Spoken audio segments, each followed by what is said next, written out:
बूढ़े पिता का अंतिम फैसला।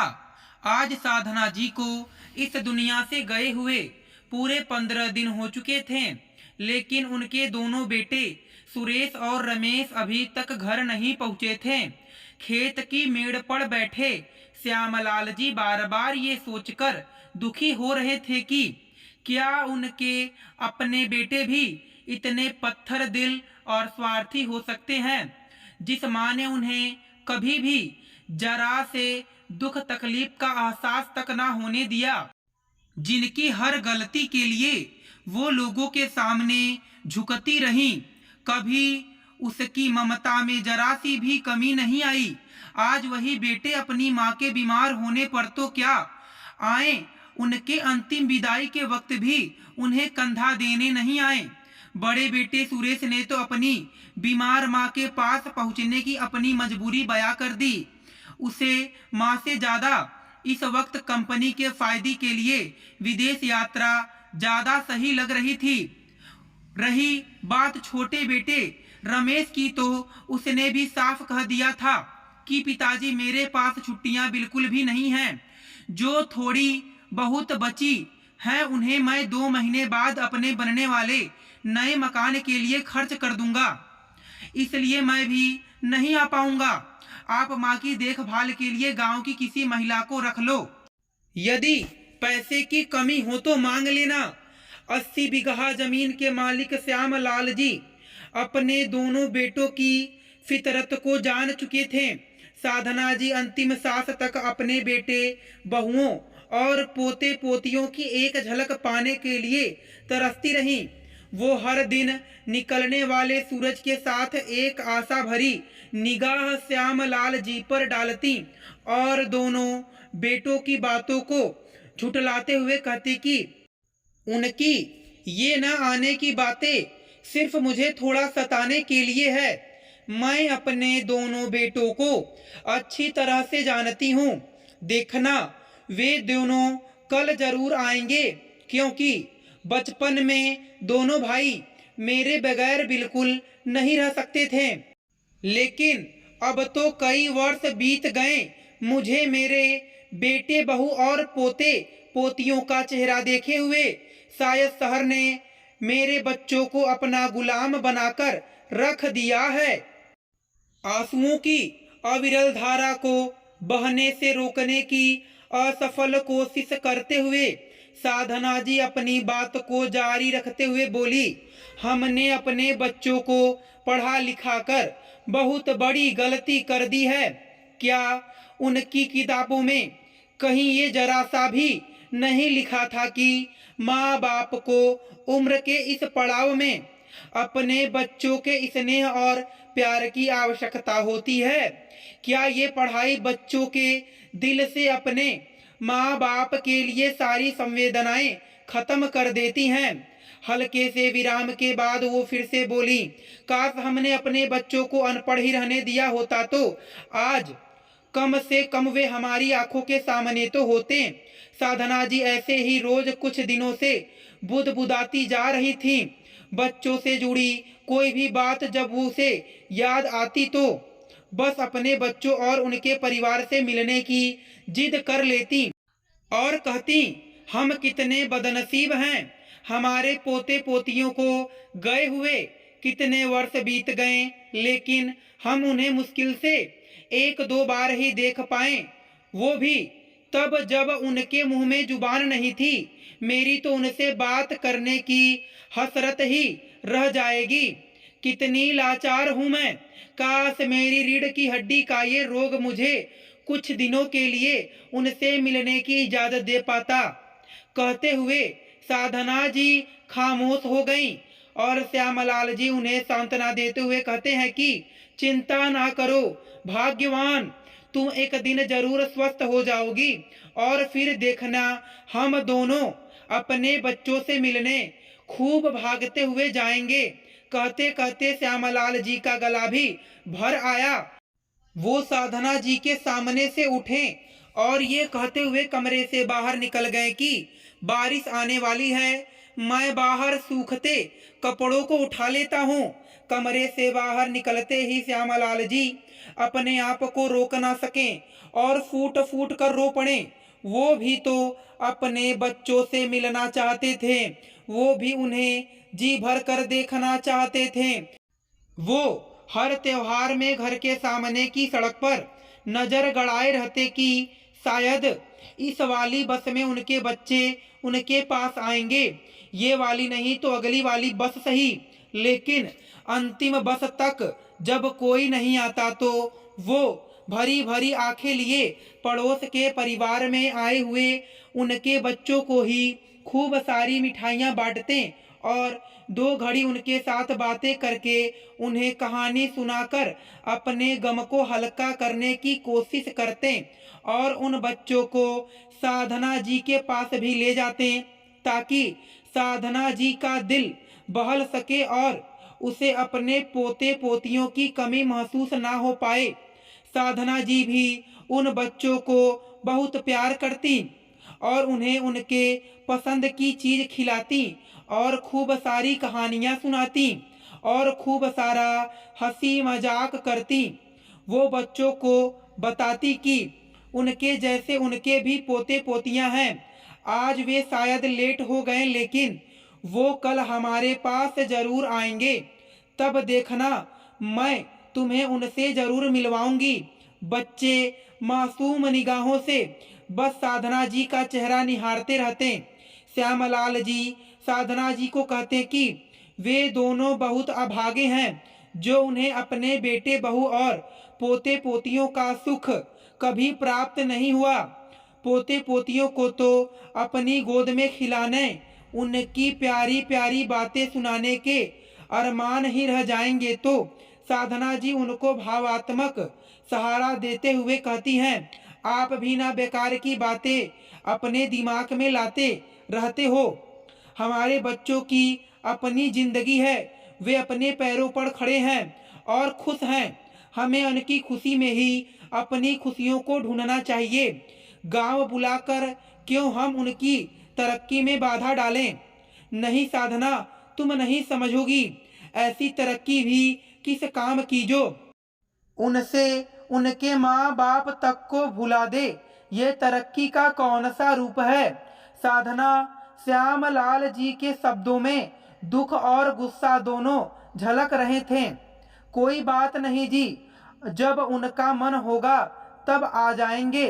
अब हम कर भी क्या सकते हैं, वरना दादा दादी की आवाज सुनने को तो मेरे भी कान तरस गए हैं।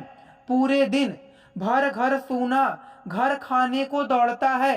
न जाने हमारे इस घर को पूरे परिवार के कदमों की आहट कभी नसीब हो पाएगी या नहीं, और पता नहीं शायद तब तक मैं रहूंगी भी या नहीं।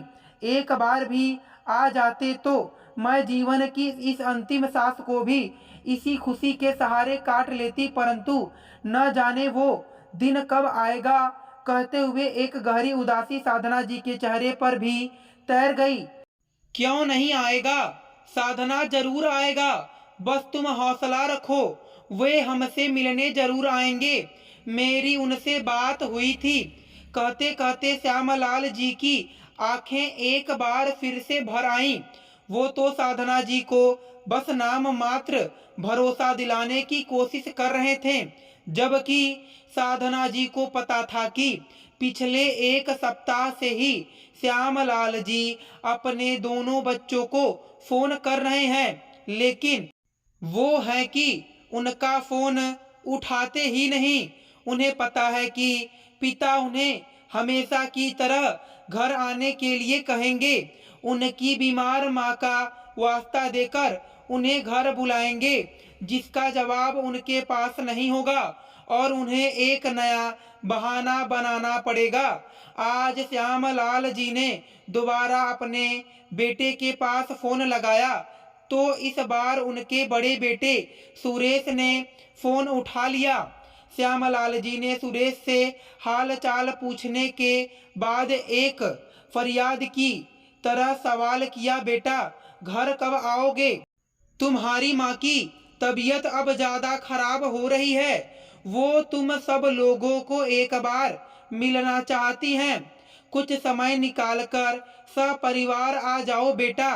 पिताजी, फिलहाल तो बिल्कुल भी समय नहीं है, लेकिन कोशिश करूंगा, पक्का नहीं कह सकता। बेटे का ऐसा जवाब सुनकर श्यामलाल जी की आंखें एक बार फिर से छल छला गईं। इस बार बिना कुछ कहे ही उन्होंने फोन रख दिया। साधना जी श्यामलाल जी का चेहरा पढ़ चुकी थी। वो बोली, उदास नहीं होते, कोई बात नहीं, हमें अब किसी के सहारे की उम्मीद को छोड़ देना चाहिए। हम आपस में ही अपने सुख दुख को बांट लिया करेंगे, जैसे अब तक बांटते आए हैं। शायद हमारी किस्मत में ही ऐसा लिखा होगा। राम किशन जी ने साधना जी की बात का कोई जवाब नहीं दिया, बस चुपचाप घर के एक अंधेरे कोने की तरफ काफी देर तक लगातार देखते रहे। अपने बच्चों को लेकर साधना जी और श्यामलाल जी के बीच जब भी कोई बात शुरू होती तो वो हर बार एक गहन उदासी के साथ ही समाप्त होती थी।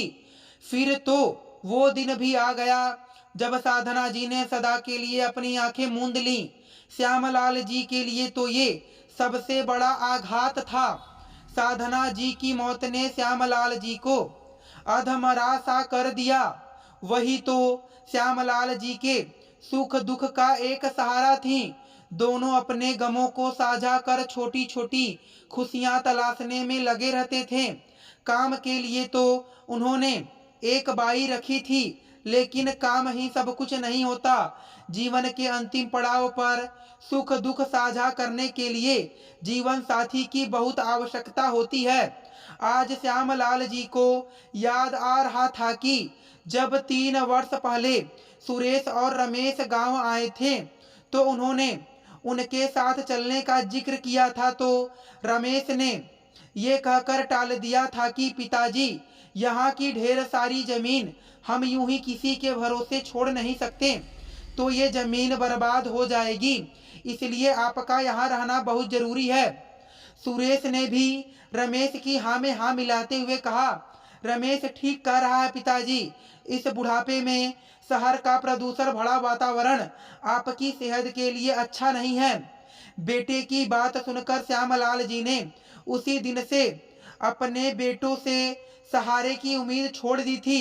बस साधना जी का सहारा ही बहुत था, लेकिन अब तो वो भी उन्हें छोड़कर जा चुकी थी। रमेश और सुरेश दोनों को साधना जी की मौत की खबर पहुंचा दी थी, लेकिन फिर भी उनके पास अपनी मां को कंधा देने तक का वक्त नहीं था। आज साधना जी को गए हुए पूरे 15 दिन हो चुके थे। कभी तो बेटे आएंगे, इसी आस में खेत की मेड़ पर बैठे उदास श्यामलाल जी ने एक नजर आसमान की तरफ दौड़ाई तो सूर्य गहरी खाई में डूब चुका था। उनके विश्वास के एक और पहलू ने आज दम तोड़ दिया था। श्यामलाल जी लाठी के सहारे खड़े हुए और कांपती टांगों के साथ धीरे धीरे अपने घर की तरफ बढ़ गए। 2 दिन बाद जब सुरेश और रमेश गांव पहुंचे तो गांव में चारों तरफ सन्नाटा पसरा हुआ था। कहीं कहीं पर छोटे छोटे बच्चे जरूर खेलते नजर आ रहे थे। चिंतित होते हुए जैसे ही दोनों भाई घर पहुंचे तो घर के आंगन में मौजूद लोगों की भीड़ को देखकर घबरा गए। भीड़ को चीरते हुए आगे पहुंचे तो देखा कि सफेद कफन में ढकी श्यामलाल जी की लाश को अंतिम यात्रा के लिए तैयार किया जा रहा था।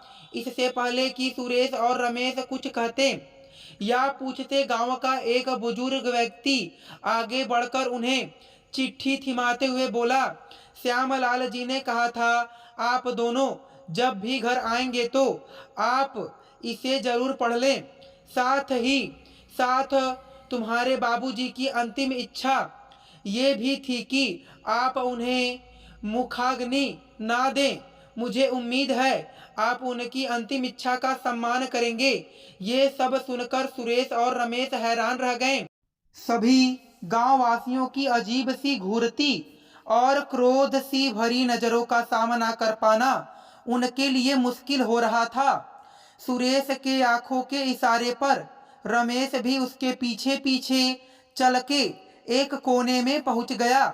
हाथ में पकड़ी चिट्ठी में लिखी बातों को जानने के इरादे से सुरेश ने धीरे से चिट्ठी को खोला और पढ़ना शुरू किया। मेरे प्यारों बच्चों, जब तक तुम आओ शायद मैं इस दुनिया में ना रहूं। झूरी भरे इस चेहरे में तुम्हें मेरी इस पीड़ा का शायद जरा भी एहसास नहीं होगा, इसलिए मैं सारी पीड़ाएं अपने साथ लिए जा रहा हूँ। दूसरी बात जो मैं तुमसे मुखाग्नि का हक छीन रहा हूँ वो इसलिए कि तुम तो कब का मुझे जला चुके हो। बस शरीर को जलाने की सामाजिक औपचारिकता मात्र से वंचित कर रहा हूँ। हो सके तो अपने इस बूढ़े बीमार और कमजोर बाप को माफ करना। तुम्हारी माँ तुम्हारी एक झलक पाने की आस के लिए अंतिम सांस तक दरवाजे पर टकटकी लगाए तुम्हारे इंतजार करती रही, लेकिन तुम न आए। जिस माँ ने तुम्हें हमेशा बुरी नजरों से बचाए रखा, मुझसे लड़ झगड़ कर तुम्हारी हर इच्छाओं को पूरा किया, उस बीमार बूढ़ी माँ का हाल चाल पूछना तो दूर, उसके अंतिम संस्कार के लिए भी तुम्हारे पास समय का अभाव रहा। तुम्हारी माँ के बाद मुझ अकेले को तुम्हारे सहारे की आस बाकी थी।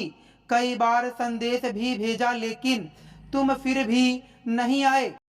इसे मैं भाग्य की विडंबना कहूँ या फिर अपने दिए गए संस्कारों पर शक करूँ, ये मैं नहीं जानता, लेकिन लगता है आज पैसों के लिए रिश्तों का खून बहाना एक आम बात हो चुकी है। लेकिन बच्चों, तुम दोनों मेरी एक बात हमेशा याद रखना, आदमी थक हार कर अंत में उन्हीं ठुकराए हुए रिश्तों की शरण में सुकून पाता है। मैंने सारी जमीन और ये पुराना मकान वृद्ध आश्रम को दान कर दिया है। मुझे लगा कि जो बेटे माँ बाप की इस अवस्था में देखभाल ना कर पाए वो शायद इस जमीन और पुराने मकान को भी यूं ही किसी अन्य के सहारे छोड़कर या बेचकर अपनी दुनिया की चकाचौंध में खोए रहेंगे। इसी डर से मैं ये कदम उठाने पर मजबूर हुआ। जानता हूँ कि मेरा ये निर्णय तुम्हारी नज़रों में माफ़ी के काबिल नहीं होगा, इसलिए मैं तुमसे माफ़ी की फरियाद भी नहीं करूँगा, लेकिन इतना ज़रूर कहूँगा कि तुम इस गांव में बसने का ख्याल भी अपने मन में कभी मत लाना, क्योंकि मैं नहीं चाहता कि तुम्हारी तरह की औलाद इस गांव में रहकर मेरे तरह किसी और श्यामलाल की अंतिम सांझ को दुखों के पहाड़ तले दबा दें। मुझे आशा है तुम मेरी ये इच्छा अवश्य पूरी करोगे।